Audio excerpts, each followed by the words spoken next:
Hello all, welcome back to my channel Jyothi Jeevanam. అందరు ఎలా ఉన్నారు? నేనైతే చాలా బాగున్నాను. మీరందరూ కూడా బాగుండాలని మనస్ఫూర్తిగా కోరుకుంటున్నా. ఇవాల్టి వీడియోలో ప్రాపగేషన్ ఎట్లా చేసుకోవాలి అండ్ అట్లాగే కొన్ని గార్డెన్ టిప్స్ అయితే ఇస్తాను. చిన్న బాల్కనీస్ ఉన్న వాళ్ళకి అట్లాగే పెద్ద గార్డెన్స్ ఉండే వాళ్ళకి కూడా ఈ టిప్స్ అన్ని కూడా చాలా బాగా యూజ్ అవుతుంది అనుకుంటున్నాను. చిన్న చిన్న బాల్కనీస్ ఉండే వాళ్ళు ఎట్లాంటి మొక్కలు పెట్టుకుంటే బెటర్ అని కూడా ఈ వీడియోలో షేర్ చేస్తానండి. చాలా ఇంట్రెస్టింగ్గా ఉంటుంది, చెక్ చేయండి. అట్లాగే సింపుల్గా కాలీఫ్లవర్ టొమాటో కర్రీ కూడా చూపించేస్తాను. సో ప్యారలల్గా గార్డెనింగ్ చేసి వంట అయితే చేసేసానమాట. సో చాలా ఇంట్రెస్టింగ్గా ఉంటుందండి ఈ వీడియో అయితే. ఎండ్ వరకు అస్సలు స్కిప్ చేయకుండా చూడండి. యాక్చువల్గా ఈ వీడియో తిరుపతి వెళ్ళి వచ్చిన నెక్స్ట్ డే అనమాట. సో తిరుపతి 23rd వెళ్ళాము. సో 24th అయితే ఈ వీడియో షూట్ చేశాను.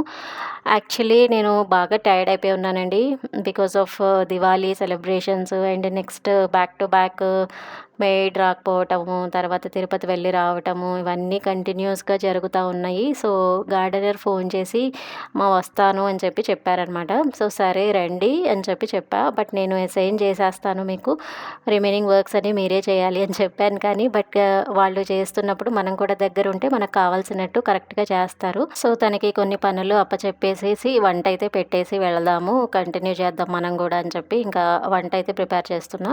సో ఆ రోజు కాలీఫ్లవర్ టమాటా సింపుల్గా అయిపోతుందని చెప్పి సో స్టార్ట్ చేశానండి. సో కాలీఫ్లవర్ పెద్ద పెద్ద ముక్కలుగా కట్ చేసుకుంటాను. కాలీఫ్లవర్ ఉడికిన తర్వాత మనకి స్మాష్ అయిపోయినట్టు అయిపోతుందండి. అందుకే కొంచెం పెద్ద ముక్కలు కట్ చేసుకుంటే మనకి అంతా సాఫ్ట్గా అయిపోకుండా ఉంటుంది అనమాట. సో అందుకే కొంచెం పెద్ద ముక్కలే కట్ చేసుకుంటాను. మరీ మీరు చిన్న ముక్కలు కట్ చేసుకున్నారనుకోండి, ఉడికిన తర్వాత మరీ పేస్ట్ అయిపోయినట్టు అయిపోతుంది. అందుకని కొంచెం పెద్ద ముక్కలు కట్ చేసుకోండి. తర్వాత పాన్ పెట్టుకొని కొంచెం ఆయిల్ అయితే వేసుకున్న తర్వాత కట్ చేసిన ఆనియన్స్ అయితే వేసేసుకోవాలి. సో ఒక్క ఉల్లిపాయ అయితే తీసుకున్నానండి. ఒక కాలీఫ్లవర్కి ఒక ఉల్లిపాయ తీసుకున్నాను. టొమాటోస్ ఎక్కువ వేసుకుంటే బాగుంటుంది అనమాట. ఆనియన్స్ చిన్న ముక్కలుగా కట్ చేసుకోండి. తర్వాత టొమాటోస్ కూడా ఒక 4-5 అయితే తీసుకున్నాను నేనైతే. సో ఎక్కువ వేసుకుంటే బాగుంటుంది కదా, సో అందుకే ప్లస్ గ్రేవీలా కూడా ఉంటుంది కన్సిస్టెన్సీ. సో 2 టైప్స్లో చేయొచ్చండి. ఒకటి టొమాటో వేసి చేస్తాం, ఇంకోటి అల్లం వెల్లుల్లిపాయ పేస్ట్ వేసి చేస్తాము. సో మనం ఓన్లీ 1 కర్రీ చేస్తున్నాము అన్నప్పుడు టొమాటో వేసుకుంటే బాగుంటుంది. లేదు మేము సైడ్ డిష్ లాగా చేసుకోవాలి అనుకుంటే కనుక అల్లం వెల్లుల్లిపాయ పేస్ట్ వేసుకొని చేసుకోండి, చాలా బాగుంటుంది. ఇన్ కేస్ మీకు రెసిపీ కనుక తెలియకపోతే నాకు కామెంట్ సెక్షన్లో పింక్ చేయండి. నేను next time cauliflower with masala curry అయితే చేస్తా. అండ్ దాంట్లో కొంచెం పొటాటోస్ కూడా వేసుకుంటే బాగుంటుంది. నేను ఇన్ కేస్ కావాలంటే నాకు పింక్ చేయండి, నేను చేసి చూపిస్తాను. నెక్స్ట్ టొమాటోస్ అన్నీ కూడా బాగా స్మాల్గా చాప్ చేసుకుంటే బాగుంటుంది టేస్ట్. ఎంత సింపుల్ కర్రీ అయినా మనం సింపుల్ టిప్స్ యూస్ చేసుకుంటే చాలా బాగుంటుంది టేస్ట్ అనేది. సో ఆనియన్స్ బాగా ఫ్రై అయిన తర్వాత మనం కాలీఫ్లవర్ అయితే యాడ్ చేసుకోవాలి. మనం ఫ్రై అవ్వకుండా వేసామంటే అంత టేస్టీగా ఉండదు. అండ్ కొన్ని పచ్చిమిర్చి అయితే వేసేసాను. తర్వాత కడిగి శుభ్రం చేసుకున్న కాలీఫ్లవర్ని కూడా యాడ్ చేసుకోండి. యాక్చువల్గా కాలీఫ్లవర్ మీరు కొంతమంది వేడి నీళ్ళల్లో వేసి ఉడకపెట్టిన తర్వాత అంటే జస్ట్ కొంచెం హాట్ వాటర్లో వేసేసి అప్పుడు స్ట్రెయిన్ చేశాక వాడతారు. ఎందుకంటే కాలీఫ్లవర్లో పురుగులు ఉంటాయన్నమాట. మనకి ఇప్పుడు సీజన్ కాబట్టి పర్వాలేదు, సీజన్ ఎండ్ అయిపోయేటప్పుడు పురుగులు ఎక్కువ ఉంటాయి. కట్ చేసేటప్పుడు జాగ్రత్తగా చూసి వేసుకోండి. చిక్కుడుకాయకి అట్లాగే కాలీఫ్లవర్కి రెండింటికి ఈ ఇష్యూ అయితే ఉంటుంది. సో ఇంకా కొంచెం సాల్ట్ యాడ్ చేసేసి మూత పెట్టి గార్డెనర్ ఏం చేస్తున్నాడని చెక్ చేయడానికి వెళ్ళాను. యాక్చువల్గా బయట సన్నజాజుల చెట్టుకి ఇది బూజు పురుగు సంథింగ్ ఏదో అండి, సమ్ కైండ్ ఆఫ్ పురుగు అయితే అటాక్ అయింది. అయితే నేను ఇంకా కట్ చేసేసేయండి. యాక్చువల్గా పైన పాకిన దాన్ని పురుగు పట్టేసిందని చెప్పి కింద వరకు కట్ చేయించేశాను. ఎట్లాగో మళ్ళీ పాకుతుంది కదా అని చెప్పి మళ్ళీ పాకనే లేదు, మళ్ళీ పురుగు అయితే అటాక్ అయిపోయింది. సో సరే అని చెప్పి మళ్ళీ ప్రూన్ చేసేయమని చెప్పాను. ఈలోగా కర్రీ ఇందాక మూత పెట్టి వచ్చా కదా, దాంట్లో టొమాటోస్ అయితే యాడ్ చేసేసానండి. సో ప్యారలల్గా చేసుకుంటేనే ఫాస్ట్గా అవుతుంది, లేకపోతే అక్కడ పని ఆగిపోతుంది అని చెప్పి ఇంకా తనకి వెళ్ళి మొత్తం అసైన్ చేసి వస్తున్నాను అనమాట. సో బయట అంతా ప్రూనింగ్ వర్క్స్ కలుపు ఏమైనా ఉంటే అన్నీ తీసేయమని చెప్పాను, మొత్తం తీసేశారు నీట్గా. యాజ్ యూజువల్ గార్డెన్ మెయింటెనెన్స్లో ప్రూనింగ్ చాలా ఇంపార్టెంట్ రోల్ ప్లే చేస్తుంది. పురుగు వచ్చినవి అట్లాగే ఎండిపోయిన కొమ్మలు కానీ అట్లాగే విరిగిపోయిన కొమ్మలు కానీ ఏమైనా ఉంటే అన్నీ కూడా ప్రూన్ చేసేసుకోవాలి. అండ్ కొన్ని చెట్లు ఏంటంటే మనం ఎంత ప్రూన్ చేస్తే అంత బాగా వస్తాయి. ఇక్కడ కట్ చేస్తున్న ప్లాంట్ గంధం కలర్ మందారం అండి. యాక్చువల్గా అది నిటారుగా స్ట్రైట్గా పెరిగిపోయి హైట్ కూడా చాలా పెద్దగా అయిపోయింది అనమాట. అయితే హైట్ పెరగడం వల్ల మొగ్గలు పైకి వస్తున్నాయి, పువ్వులు కట్ చేయడానికి అవ్వట్లేదు. సో పువ్వులన్నీ వేస్ట్ అయిపోతున్నాయి ఉన్నాయి దేవుడికి లేకుండా. సో, అందుకని నేను పైకి కాకుండా కొంచెం కిందకి ప్రూన్ చేసేస్తే మనకి సైడ్‌లో బ్రాంచెస్ రావటం స్టార్ట్ అవుతది. అండ్ చూడటానికి కూడా లుక్ బావుంటదండి. మనం అట్లా నిటారుగా పెంచేస్తే లుక్కు బాగోదు. అట్లాగే మనకి పువ్వులు హార్వెస్ట్ చేయడానికి రాదు. సో, అందుకని ఎప్పుడు పొడుగ్గా కాకుండా మనం టిప్స్ ఎప్పుడు కట్ చేస్తూ ఉంటే బుషీగా రావటానికి మనం స్కోప్ ఇచ్చిన వాళ్ళం అవుతాము. సో, ఖచ్చితంగా బుషీగా రావాలి, గుబురుగా రావాలి, పువ్వులు ఎక్కువ రావాలి అంటే పైన ఎప్పుడైతే కట్ చేస్తూ ఉంటే మనకి కొత్త బ్రాంచెస్ కింద నుంచి స్టార్ట్ అవుతది. అండ్ పువ్వులు అయిపోయిన ప్రతిసారి మీరు ఎండిపోయిన పువ్వులన్నీ కూడా కట్ చేసేయాలండి. లేకపోతే మనకి కొత్త బ్రాంచెస్ కానీ, బడ్స్ కానీ స్టార్ట్ అవ్వదు. ఇది రోజెస్‌కైనా, నూరు వరహాలకైనా, ఏ రకాల పువ్వులకైనా కూడా ఈ టిప్ అయితే ఖచ్చితంగా ఫాలో అవ్వాలి. మీరు ఇన్ కేసు కట్ చేయకుండా ఉన్నారనుకోండి, ఎప్పటికీ అక్కడ కొత్త బ్రాంచ్ అనేది రాదనమాట. సో, మీకు సైడ్‌లో వస్తది గానీ, ఆ కొత్త చిగురు రావాలి అంటే ఖచ్చితంగా పువ్వులొచ్చిన చోట కట్ చేయాలి. అండ్ ఇక్కడ మీరు చూస్తున్నది పారిజాతం చెట్టండి. సో, ఆల్మోస్ట్ మనం అక్టోబర్ నుంచి స్టార్ట్ అయింది పువ్వులు. కంటిన్యూయస్‌గా ఫ్లవర్స్ వస్తూనే ఉన్నాయి. సో, ఇప్పుడు చూపించే పెద్ద కొమ్మ ఆల్రెడీ ఫ్లవర్స్ వచ్చి అన్నీ రాలిపోయిందనమాట. సో, హైట్‌గా పెరిగి కొంచెం వంకరగా అయిపోయిందనమాట. ఎలాగో పువ్వులు అయిపోయింది కదా అని చెప్పి అది కట్ చేసేయమని చెప్పాను. మనకి బ్రైట్ ఇండైరెక్ట్ లైట్ ఉంటే సరిపోతుందండి పారిజాతంకి. అట్లాగే వాటర్ రెగ్యులర్‌గా చేయాలి కానీ ఓవర్ వాటరింగ్ అయితే చేయకూడదు. సాయిల్ మాయిస్ట్‌గా ఉండేలాగా చూసుకోండి. అండ్ మీకు ఫర్టిలైజర్ ఎప్పుడు ఇవ్వాలి అంటే మే నుంచి సెప్టెంబర్ వరకు ఎప్పుడైనా ఇవ్వచ్చు. ఎందుకంటే అది గ్రోయింగ్ సీజన్ కాబట్టి ఫ్లవరింగ్ మనకి అక్టోబర్, నవంబర్, డిసెంబర్, జాన్ వరకు కూడా వస్తది. మనం ఫర్టిలైజర్ మాత్రం మే టు సెప్టెంబర్ రేంజ్‌లో ఇస్తే బావుంటదనమాట. అండ్ ఇక్కడ చూపిచ్చేది బోగెన్‌విల్లాస్ అండి. The easiest and fastest and happiest plant ఏవైనా ఉందంటే అది బోగెన్‌విల్లానే. మీరు బాల్కనీస్‌లో కానీ, లేకపోతే ఎంట్రన్స్‌లో, ఎలివేషన్స్‌లో కానీ అట్లా పెట్టుకుంటే పువ్వులు బాగా కనిపిస్తాయి అండ్ చూడటానికి బావుంటది. దీంట్లో ఒక్క మైనస్ ఏంటంటే ముళ్ళుంటాయి. అదొకటే మైనస్. బట్ మెయింటెనెన్స్ అయితే ఏమీ చేయాల్సిన అవసరం లేదు. అంటే 10 డేస్‌కి, 15 డేస్‌కి ఒక్కసారి ఇచ్చినా కూడా సరిపోతదండి. అంత ఈజీ అనమాట. వార్మ్ క్లైమేట్స్‌లో బాగొస్తాయండి పూలు. ముఖ్యంగా ఇండియన్ టెంపరేచర్స్‌కి వస్తది. దీనికి పెద్దగా ఎరువులేమెయను. బానే వస్తున్నాయి పువ్వులైతే ప్రెజెంట్. సో, ఇంకా డీటెయిల్డ్‌గా కావాలంటే నాకు కామెంట్ చేయండి. నేను చెప్తాను బోగెన్‌విల్లా గురించి. సో, వాటర్ ఎంత తక్కువ వేస్తే అంత బెస్ట్ అండి. అంత బాగొస్తాయి. మీరు వాటర్ ఎక్కువ వేశారంటే పువ్వులు రావటం మానేస్తుంది. అదొకటి గుర్తుపెట్టుకోండి. బోగెన్‌విల్లాకి అదే టిప్. సో, నేనైతే పెద్దగా ఫర్టిలైజర్స్ యూజ్ చేయలేదు. ఎందుకంటే నేను ఆల్రెడీ భూమిలో పెట్టాను కాబట్టి ఫర్టిలైజర్స్ అయితే ఏమీ యూజ్ చేయలేదు. ఇన్ కేసు మీరు పాట్స్‌లో పెంచాలి అనుకుంటే గనక కొన్ని టిప్స్ అయితే ఫాలో అవ్వాలి. సో, ఆ టిప్స్ ఏంటంటే మీరు ఎప్పటికప్పుడు ప్రూన్ చేసుకోవాలి ఫ్లవరింగ్ సీజన్ అయిపోయిన తర్వాత. అండ్ మీకు మ్యాక్సిమం పువ్వులొచ్చేవి సమ్మర్‌లో వస్తుంది. అట్లాగే వింటర్‌లో వస్తుందనమాట.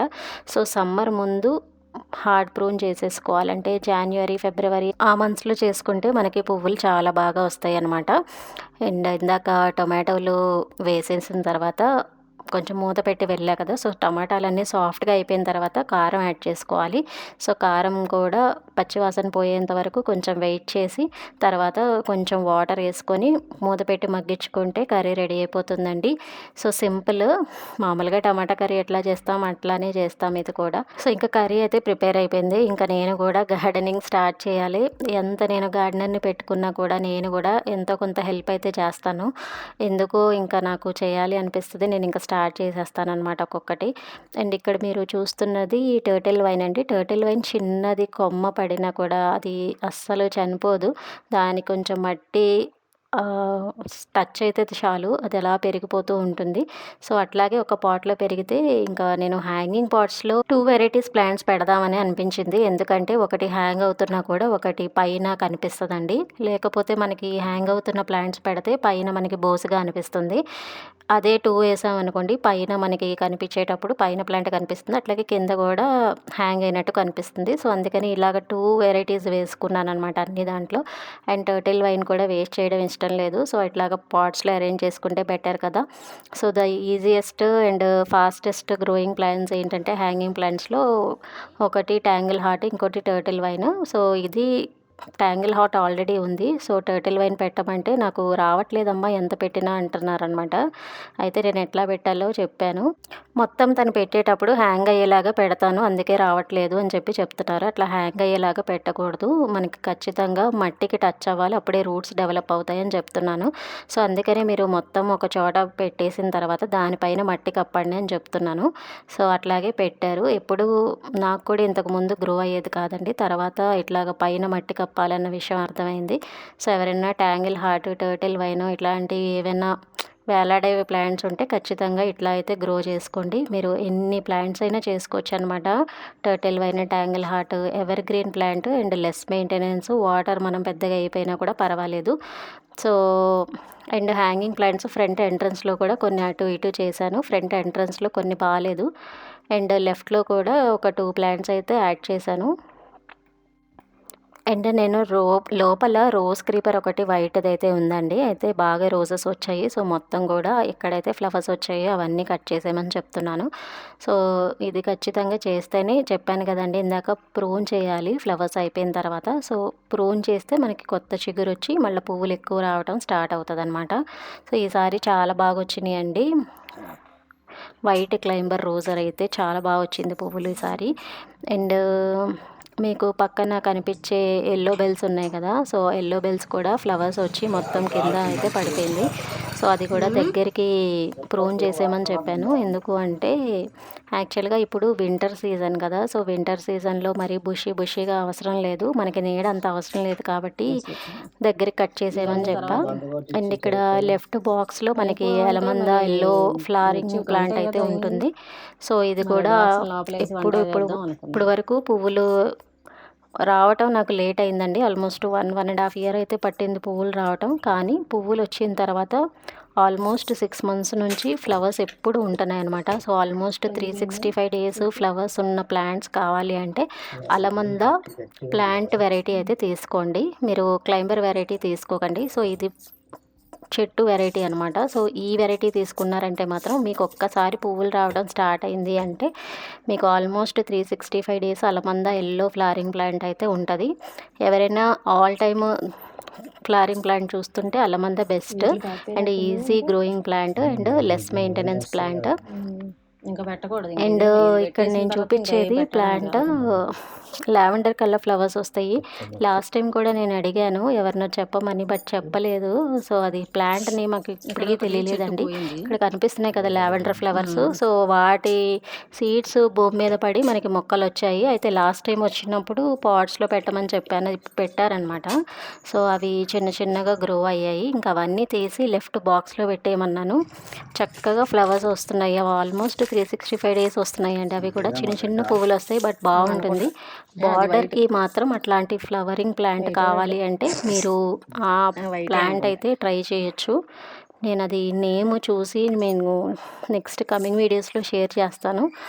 అండ్ 2 రోజెస్ ప్లాంట్స్ మొన్న రీసెంట్గా తీసుకున్నానండి. ఒకటి వైట్ బుషీ వెరైటీ, నాటు వెరైటీ, అండ్ ఇంకోటి హైబ్రిడ్ వెరైటీ. 2 కూడా ప్లేస్ ఉన్న చోట పెట్టేయమంటే పెట్టేశారనమాట. మీకు పువ్వులు ఎక్కువ రావాలి అంటే ఖచ్చితంగా నాటు వెరైటీ తెచ్చుకోండి. నాటు గులాబీలు కానీ లేకపోతే కాశ్మీరీ రోజెస్ అంటే ఇస్తారు. కాశ్మీరీ రోజెస్కి అయితే ముళ్ళు కూడా ఉండవండి, అది ఇంకా బెస్ట్ పార్ట్ అనమాట. అండ్ ఆల్ 365 డేస్ వస్తాయి. ఈ హైబ్రిడ్స్ ఎన్నిసార్లు తెచ్చినా కూడా దానికి ఆకుముడత రావటం లేకపోతే ఎండిపోయినట్టు అయిపోవటం అట్లా అయిపోతూ ఉంటుంది. ఎన్ని టిప్స్ ఫాలో అయినా కూడా అవి అట్లానే అయిపోతూ ఉంటుందండి. సో నా పర్సనల్ ఎక్స్పీరియన్స్తో నేను చెప్పేది ఏంటంటే, ఇన్ కేస్ మీరు పాట్స్లో పెంచాలి అనుకుంటే రోజెస్, కాశ్మీరీ రోజెస్ కానీ నాటు గులాబీలు కానీ తెచ్చుకోండి. అండ్ మనము మొక్క పెట్టేటప్పుడు కూడా అది లెంత్ ఎంత ఉందో అది కూడా చెక్ చేసుకొని అప్పుడు మాత్రమే లోపల పెట్టాలి. అండ్ ఇక్కడ మనకి పుదీనా దగ్గర బాగా కలుపు వచ్చేసింది. సో ఆ కలుపు అంతా రిమూవ్ చేసేయమన్నాను. మనకి ఎడ్జ్లో బీరపాదు ఉందండి, అక్కడ 2-3 మొక్కలు అయితే వేసానమాట. సో బాగా పాకిపుతుంది, ఇప్పుడిప్పుడే ఫీమేల్ ఫ్లవర్స్ కూడా వస్తున్నాయి. సో ఫీమేల్ ఫ్లవర్స్ కనిపించదని చెప్పి అన్నీ కూడా ఒక చోటకి తీసుకొచ్చి పెట్టాను. తీసేటప్పుడు కొంచెం కొత్తిమీర కూడా ఉంటే హార్వెస్ట్ చేసేయమని చెప్పాను. అక్కడొకటి, అక్కడొకటి కొన్ని ఉంటే తీశారండి. బానే వచ్చింది. సరే అని చెప్పి వాడుకోవచ్చు కదా! అసలకి కొత్తిమీర బాగా కాస్ట్ ఉందనమాట. వర్షాలు పడి మొత్తము ఎన్ని సార్లు తెచ్చినా అది తడిచిపోయి పాడైపోతుంది. సో, అందుకని ఇంకా ఫ్రెష్‌గా ఉంటుందని చెప్పి హార్వెస్ట్ చేయమన్నాను. నెక్స్ట్ ఇంకా ఇక్కడ మీరు అబ్జర్వ్ చేస్తే ఒక దొండ కొమ్మ స్టార్ట్ అవుతుందండి. సో, ఎప్పుడో పెట్టిన దొండ కొమ్మలు ఇప్పుడిప్పుడు అల్లుకోవడం మొదలెట్టింది. సో, యాక్చువల్‌గా నేను ఇప్పుడు బీరపాదు పైన వేశాను కదా! ఇప్పుడు కాంపౌండ్ వాల్‌కి ఏద్దామంటే మళ్ళీ దానికి ఎండ తగలదు. సో, అందుకనే బ్యాక్ సైడ్ ఒక నెట్ లాంటిది కట్టిద్దాం అనుకుంటున్నాను కాంపౌండ్ వాల్‌కి. ఆల్రెడీ మన దగ్గర ఒక వైట్ నెట్ ఉందనమాట. సో, అది రీయూజ్ చేద్దాం అనుకుంటున్నాను. సో, మీరు ఎక్కువ స్పేస్ లేకపోతే కనుక వర్టికల్ ట్రెల్లిస్ లాంటివి కట్టుకున్నారనుకోండి, మీకు స్పేస్ అనేది సేవ్ అవుతుంది. యాక్చువల్‌గా మేము వర్క్ స్టార్ట్ చేసాము. ఒక 1 అవర్, 2 అవర్స్ అయిన తర్వాత వర్షం అయితే ఫుల్‌గా స్టార్ట్ అయిపోయింది. ఇక నేను గార్డెనర్‌ని ఎందుకు పిలిపించానంటే చిక్కుడు పాదుకి ఫుల్ పేనుబంక వచ్చిందండి. సో, అది ఒక్కొక్క చెట్టుకి ట్రాన్స్‌ఫర్ అవుతుంది. యూజువల్‌గా మనకి ఎక్కువ మందారాలకి అండ్ నూరు వరహాలకి అట్లాగే వెజిటేబుల్స్‌లో చిక్కుడు పాదుకి ఎక్కువ అటాక్ అవుతూ ఉంటుందనమాట. సో, చిక్కుడుకి వన్స్ స్టార్ట్ అయిందంటే అది అట్లాగా స్ప్రెడ్ అయిపోతూ ఉంటుంది. సో, ఇంకా ఎట్లాగైనా కొట్టిద్దాము ఇవాళ ఓపిక చేసుకొని అనుకున్నాను. బట్ తీరా వచ్చేసరికి వర్షం పడింది. వర్షం పడేటప్పుడు మనం పెస్టిసైడ్స్ కానీ ఇంకేదైనా కొట్టాలి అంటే కనుక ఖచ్చితంగా మీకు ఎండ ఉండేటప్పుడే కొట్టాలి. ఎండ ఉండేటప్పుడు కూడా ఎర్లీ మార్నింగ్ టైమింగ్స్‌లో కొట్టాలి. లేకపోతే ఈవినింగ్ టైమింగ్స్‌లో కొట్టాలండి. ఎందుకు అంటే ఎండ ఉండేటప్పుడు మనం ఏదైనా ఇట్లాంటి నీమ్ ఆయిల్ కానీ లేకపోతే కొంతమంది కెమికల్ పెస్టిసైడ్స్ కొడుతూ ఉంటారు కాబట్టి మనకి చెట్టుకి కొట్టేటప్పుడు వాటికి కూడా మండుతుంది కదా! సో, బర్న్ అయ్యే ఛాన్సెస్ ఉంటది. సో, అందుకని మనం ఎండ లేనప్పుడు చూసుకొని ఎయిదర్ మార్నింగ్ టైమింగ్స్‌లో 8 లోపు అయితే better. And evening sunset before అంటే 5-6 ఆ టైంలో కొట్టుకుంటే బెటర్ అనమాట. అండ్ ఇక్కడ కమ్యూనిటీ ఏరియాలో నేను కొన్ని మొక్కలైతే వేసుకున్నానని చెప్పాను కదా! సో, దాని గురించి కూడా అప్డేట్ ఇస్తాను. అండ్ ఇక్కడ నేను ఇందాక చెప్పాను కదండీ! దొండపాదు వెనకాల కట్టాం కదా మనం థ్రెడ్‌తో. సో, ఇక్కడ 2 మేకులైతే ఉంది. నా దగ్గర నెట్ ఉంది. అండ్ బీరపాదు చూసారా బయటకు కూడా వచ్చేసింది కాంపౌండ్ వాల్ దాటుకొని. సో, యాక్చువల్‌గా ఇక్కడ ఒక ఏదైనా ఐరన్ ఫ్రేమ్ లాంటిది కట్టిస్తే బెటరా అని ఆలోచిస్తున్నాను. చూద్దాము. అంటే వెజిటబుల్స్ ఇప్పుడు ప్రెజెంట్ అయితే గ్రో అవుతుంది. ఈ ఫ్రూట్ మొక్కలన్నీ పెరిగిన తర్వాత గ్రో అవుద్దా లేదా అన్నది తెలీదు. సో, చూసి ఆలోచన చేసి ఏదైనా ట్రెల్లిస్ లాంటిది కట్టుకుందాము. వెజిటబుల్స్ కనిపిస్తుంది. ట్రై చేయాలి. అండ్ రాములకి ఇంకొన్ని పనులైతే చెప్పాను. ఇక్కడ సైడ్‌లో కాంపౌండ్ వాల్ దగ్గర ఉన్న కలుపు మొక్కలన్నీ తీసేయమన్నాను. యాక్చువల్‌గా వర్షాలు పడుతుంది కదండీ! సో, కంటిన్యూయస్‌గా కలుపు వచ్చేస్తూ ఉంది. యాక్చువల్‌గా ఇది కమ్యూనిటీ వాళ్ళే చేస్తారు వర్క్. కాకపోతే ఏంటంటే కలుపు ఎక్కువ ఉంది కదా! ఎందుకులే ఎలాగో వచ్చారు కదా! మన గార్డెనరు మనమే కదా ఉండేదని చెప్పి ఇంకా తీసేయమని చెప్తే తను మొత్తం తీసేశారు. లేకుండా చూసుకోండి ఖచ్చితంగా. కలుపు ఉంటే మాత్రం పక్కన ప్లాంట్స్ అనేవి గ్రో అవ్వదు. ఎనర్జీ అంతా వాటికి వెళ్ళిపోతూ ఉంటుందనమాట కలుపుకి. సో, అందుకనే మీరు ఖచ్చితంగా కలుపు ఎప్పటికప్పుడు తీసుకుంటూ ఉండాలి. ముఖ్యంగా ఎక్కువ గార్డెన్స్ మెయింటైన్ చేసేటప్పుడు అట్లాగా చూసుకోండి మీరు ఖచ్చితంగా. అండ్ ఈవెన్ పాట్స్‌లో కూడా మీకు పక్కన పిచ్చి మొక్కలు కానీ ఏదైనా ఉంటే గనక అవన్నీ తీసేయండి. అప్పుడే మనకి యాక్చువల్ ప్లాంట్ బాగా గ్రో అవుతుంది. అండ్ ఇక్కడ మీరు అబ్జర్వ్ చేస్తున్నట్టయితే నిమ్మ ప్లాంట్ తీసేసి బయట పెట్టమన్నాను. బ్రతుకుతదో లేదో తెలీదు కానీ యాక్చువల్‌గా నిమ్మ చెట్టుకి ముళ్ళుంటుంది కదండీ! అండ్ ఇది మనకి గార్డెన్ ఎలా ఎంటర్ అవుతుండగానే ఎంట్రన్స్‌లో కనిపిస్తుంది. అయితే ఫస్ట్‌లో నాకంత ప్లానింగ్ లేక సరే ఎక్కడ ప్లేస్ ఉంటే అక్కడ ఏ మొక్కలు తీసుకొస్తే ఆ మొక్కలు ప్లానింగ్ లేకుండా పెట్టించేసేదాన్ని. సో, అందుకని ఇప్పుడు ఏమవుతుందంటే ఇప్పుడు నిమ్మకాయ చెట్టు చాలా పెద్దగా అవుతుంది కదా! సో, ఆ రూట్స్ వల్ల బ్రేక్ అయ్యే ఛాన్సెస్ ఉంటది గ్రానైట్. లేదు అంటే మనకి ఎంట్రన్స్‌లో గూడా కనిపించినప్పుడు పెద్ద పెద్ద చెట్లు ఉంటే అంత లుక్ వైస్ కూడా బాగోదు. అండ్ ఇంకోటేంటంటే నిమ్మ చెట్టు ఎప్పుడు కూడా ముళ్ళుంటాయి గదండీ! మాకు పెట్స్ ఉన్నాయి గదా! సో, ముళ్ళ చెట్లు ఎందుకు ఇంట్లో ఎక్కువ అని చెప్పి నేను అట్లా గూడా తీయించేసేసి బయట వేయించేశాను. ఇంకో రీజన్ ఏంటంటే మనకి ఇక్కడ నిమ్మ చెట్టు పెరగటం వల్ల రూట్స్ బాగా స్ప్రెడ్ అయిపోయి యాక్చువల్‌గా అక్కడ నేను వర్టికల్ ట్రెల్లిస్ కట్టాను గదా! సో, వర్టికల్ ట్రెల్లిస్‌కి నేను కొంచెం వెజిటబుల్స్ మొక్కలు ఏమైనా పెట్టుకోవచ్చు కదా అనిపించింది. సో, ఇది బలవంత లాగేస్తే మనకి వెజిటబుల్స్ అసలు గ్రో అవ్వదు. బీరపాదు కానీ, సొరపాదు కానీ, చిక్కుడు ఇట్లాంటివి వేసుకోవచ్చండి చక్కగా ఆ ప్లేస్‌లో. అండ్ నార్మల్ చెట్టులాగా ఉండేవి బెండ, టమాటా, పచ్చిమిర్చి అట్లాంటివి కూడా వేసుకోవచ్చు కదా! సో, కొంచెం ప్లేస్ ఉంది కదా అని చెప్పి ఈ ప్లానింగ్ అయితే చేశాను. సో, చూడాలి ఆకైతే రాలిపోయింది 2, 3 డేస్‌కి. మళ్ళా కొత్త చిగురు వస్తదని వెయిట్ చేస్తున్నాను. సో, బై గాడ్స్ గ్రేస్ అది బ్రతకాలని అనుకుంటున్నా. ఎందుకంటే 2½ ఇయర్స్ మొక్క కదండీ! కొంచెం బాధగానే అనిపించింది కానీ వేరే ఆప్షన్ లేక తీయాల్సొచ్చింది. మొక్క పెట్టిన తర్వాత కాళ్ళతో మనం గట్టిగా ప్రెస్ చేస్తే రూట్స్ తొందరగా భూమికి అంటుకుంటుంది. కలుపు తీసిన తర్వాత ఇట్లా అయితే ఉంది. నెక్స్ట్ యాక్చువల్‌గా వర్షం పడిందని చెప్పి ఇంకా నేను నీమ్ ఆయిల్ కొట్టించలేదు. సో, నేనే చేసుకుందాంలే ఇంకా నీమ్ ఆయిల్ కొట్టడం అని చెప్పి డిసైడ్ అయ్యాను. యాక్చువల్‌గా నేను కొట్టలేకే ఎందుకంటే చెప్పాను కదండీ! తిరుపతి వెళ్ళి వచ్చిన తర్వాత బాగా టయర్డ్ అయిపోయానని చెప్పి. సో, తనతో కొట్టిద్దాం అనుకుంటే ఇంకా వర్షం ఎదురొచ్చింది. మనం కొంచెం టైం స్పెండ్ చేసి అండ్ కొంచెం ఆలోచన చేస్తే పెద్ద గార్డెన్స్ ఉన్న వాళ్ళు కూడా తక్కువ అమౌంట్‌తో గార్డెన్స్‌ని ఫుల్ గ్రీనరీగా అయితే చేసుకోవచ్చు. అది ఎట్లా అంటే ఇప్పుడు చూస్తున్న మొక్క ఎరికా పామ్స్. ఇది ఇండోర్ కమ్ అవుట్‌డోర్ ప్లాంట్ అండి. ఇండోర్‌లో కూడా సర్వైవ్ అవుతది. కాకపోతే ఇండైరెక్ట్ లైట్ అయితే ఉండాలి. అంటే bright indirect light like Windows దగ్గర నుంచొచ్చే లైట్ అయితే సరిపోతది. అస్సలు లేకుండా మాత్రం ఉంటే కనుక కొంచెం యెల్లోగా అయిపోవడం, ఎండిపోయినట్టు అవ్వడం ఉంటదనమాట. సో, ఆకులు ఫ్రెష్‌గా ఉండాలి అంటే ఖచ్చితంగా బ్రైట్ ఇండైరెక్ట్ లైట్ ఇండోర్స్‌లోనే పెట్టుకోవచ్చు. అండ్ దీన్ని ఇప్పుడు నేను ఒక 3, 4 మొక్కలైతే చేద్దామని అనుకుంటున్నా. యాక్చువల్‌గా మనం కాస్ట్ సేవింగ్ కూడా చూసుకోవాలండి. గార్డెన్స్ ఉండేటప్పుడు ఈవెన్ మనం ఇండోర్స్‌లో కూడా మెయింటైన్ చేసినప్పుడు మనం కొంచెం కాస్ట్ సేవింగ్ అనేది చేసుకుంటే మనం మనీ ఎక్కువ సేవ్ చేయొచ్చనమాట. ఇప్పుడు చూపించే అరికా పామ్స్ నేను తెచ్చి 1½ ఇయర్ అవుతుంది. సో, 1½ ఇయర్ తెచ్చినప్పుడు ఒకటే ఉండేదనమాట దుంప. ఇప్పుడు ఆల్మోస్ట్ ఒక 4 వరకు వచ్చింది. ఫిఫ్త్ వన్ కూడా వచ్చింది. బట్ అది రూట్స్‌తో తీసేటప్పుడు రాలేదనమాట. రూట్స్‌తో సహా అది వేస్ట్ అయిపోయింది. లేకపోతే 5 మొక్కలొచ్చినట్టు. సో, వీటి అన్నిటిని ఇప్పుడు మనం సెపరేట్‌గా పాట్స్‌లో పెట్టుకుంటే మనకి పాట్స్ రెడీ అయిపోతుంది. యాక్చువల్‌గా ఇప్పుడు నేను చూపించే ప్లాంట్ ఉన్న పాట్ కూడా ఇండోర్ ప్లాంట్ అండి. సో, అది కూడా సరిగ్గా పెరగట్లేదు. సరే అని చెప్పి ఇంక నేను ఈ అరికా పామ్సే పెట్టేసేయండి అని చెప్పాను. సో, మనం మట్టి కూడా కలుపుకునేటప్పుడు కొంచెం ఎరువేసుకొని కలుపుకుంటే మనకి ఇంకా బాగా గ్రో అవుతుంది. సో, కొంచెమే వేసుకోవాలండి. మరీ టూ మచ్ ఎక్కువ వేయకండి. ఎందుకంటే ఇండోర్ ప్లాంట్స్‌కి అంత ఫర్టిలైజర్స్ అట్లాంటివేం అవసరం పడదు. మీరు మహా అయితే సీవీడ్ ఫర్టిలైజర్ ఒకటి వేసుకుంటే సరిపోతది. లేకపోతే బియ్యం కడిగిన నీళ్ళైనా పర్వాలేదు. సింపుల్ థింగ్ అండి. ప్లాంట్స్ గ్రో చేయాలి అనుకుంటే ఫస్ట్ మనం కలుపుకున్న సాయిల్ మిక్స్ ఎలా ఉందో చెక్ చేసుకోవాలి. నెక్స్ట్ సన్‌లైట్ రిక్వైర్మెంట్స్ చూసుకోవాలి. 3 వాటర్ మనం ఎంత ఇస్తున్నాము, ఎలా ఇస్తున్నాం అనేది చూసుకోవాలి. ఇంకోటి ఫర్టిలైజర్స్ ఇవ్వాలి అండ్ పెస్టిసైడ్స్ ఇచ్చుకుంటూ ఉండాలి. ఇంకా లాస్ట్‌దేంటంటే ప్రూనింగ్ అనమాట. సో, ఇవన్నీ మనం మేనేజ్ చేసుకుంటూ ఉంటే ప్లాంట్ అనేది గ్రో చేయడం చాలా ఈజీ. సో, వీటిని గూడా పిల్లల్లాగే మనం ట్రీట్ చేసి కేర్ చేయాలండి. అప్పుడే ఇవి బాగా సర్వైవ్ అవుతాయి. సో, చూసారు కదా ఎంత గ్రీనరీగా ఉందో గార్డెన్ అంతా కూడా. సో, ఫస్ట్‌లో మెయింటెనెన్స్ ఎక్కువుండేది. ఇప్పుడు మెయింటెనెన్స్ చాలా వరకు తగ్గిపోయిందండి. ఫస్ట్‌లో బాగా అటాక్ అయ్యేది పెస్టిసైడ్స్ అంటే నీమ్ ఆయిల్ ఎప్పుడు నేను మంత్లీ వన్స్ అట్లాగా కొడుతూ ఉండేదాన్ని. సో, ఓవర్ టైమ్ ఏమైందంటే మనకి పురుగు పట్టడం అనేది చాలా వరకు రెడ్యూస్ అయిపోతూ ఉంది. ఎక్కువ సీజన్‌లోనే అటాక్ అవుతదండి. మెయిన్‌గా రెయినీ సీజను అండ్ వింటర్ ఎండింగ్‌లో గూడా ఎక్కువ పురుగులు అటాక్ అవుతూ ఉంటదనమాట.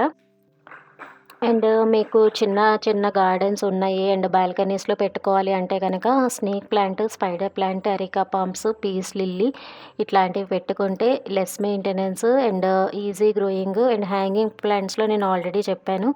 టర్టిల్ వైన్, ట్యాంగిల్ హార్ట్ ఇట్లాంటివి ఈజీగా గ్రో చేసుకోవచ్చు. అండ్ రియో ప్లాంట్ ఇవి కూడా బావుంటుందండి. సో, ఇవన్నీ కూడా మీరు ఈజీగా చేసుకోవచ్చు. అస్సలు కష్టపడాల్సిన అవసరమే లేదు. సో, ఈవినింగ్ కంప్లీట్ అయిపోయిన తర్వాత మార్నింగ్ హెల్పర్ వచ్చి మొత్తం క్లీన్ చేసేసి వెళ్ళిపోయింది. So, yeah! ఇదండి ఇవాల్టి వీడియో. హోప్ మీ అందరికీ నచ్చిందనుకుంటున్నాను. నచ్చితే లైక్, షేర్ అండ్ సబ్స్క్రైబ్ అట్లాగే కామెంట్ కూడా చేసేయండి. మరిన్ని ఇంట్రెస్టింగ్ వీడియోస్ కోసం జ్యోతి జీవనాన్ని ఫాలో అయిపోండి. Thanks for watching my channel. By by. Have a nice day.